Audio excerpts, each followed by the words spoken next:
munaasabadani oo lagu daahfurayay shirkadda ganacsiga guuleed ee dhismaha guryaha kiraynta iibinta dhoofinta dalxiiska waxbarashada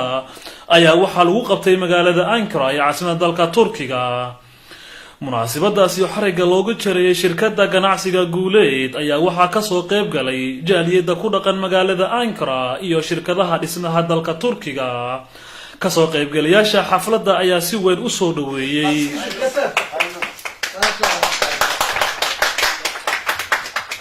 maamulayaasha shirkadda oo kale ah Farxaan Maxamed Doore iyo Abdulfataax Sheekh Xuseen ayaa faahfaahinaya shirkadda waxyaabaha ay qabato. runtii baahida xafiisku uu qabanaya waa baahida ummadda Soomaaliyeed ay si gooni ugu baahan tahay haday ahaan lahayd iibka guryaha haday ahaan lahayd kirada guryaha haday ahaan lahayd turjubaantii oo loo diyaariyo dhalinyarada iyo seminar la siiyo oo ay dadka u turjubaan si sax ah ayagoo asraartooda iyo sirtooda aan banaanka keenayn oo u haysta aqoon iyo shahaado. dabcan xafiiskan waa xafiis Soomaaliyeed qof kasta oo Soomaaliya oo jooga wadanka Turkiga talo iyo ku leeyahay. sidoo kale waxaan rabaa aad inaan ugu mahad celiyo macaamiil runtii markay arkeen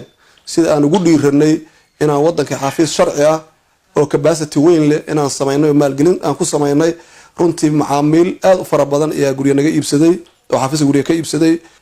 mar labaad iyo mar saddexaad waxaan rabaa inaan u mahad celiyo bacdallah dawladda Turkiga iyo dadweynaheedaba oo si fiican u soo dhaweeyay ummadda Soomaaliyeed oo sharaf leh una xifdiyay amaanadooda iyo duruufahooda ku hareeraysan oo dhan. shirkaddan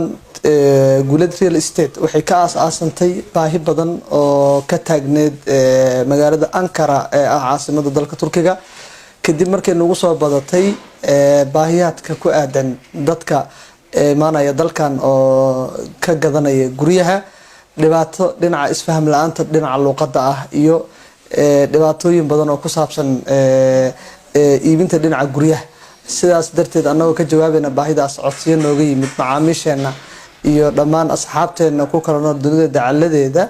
ayaa waxaan go'aansanay inaan annagoo baahidaas dabooleyna inaan shirkaddan ka furno Guuleed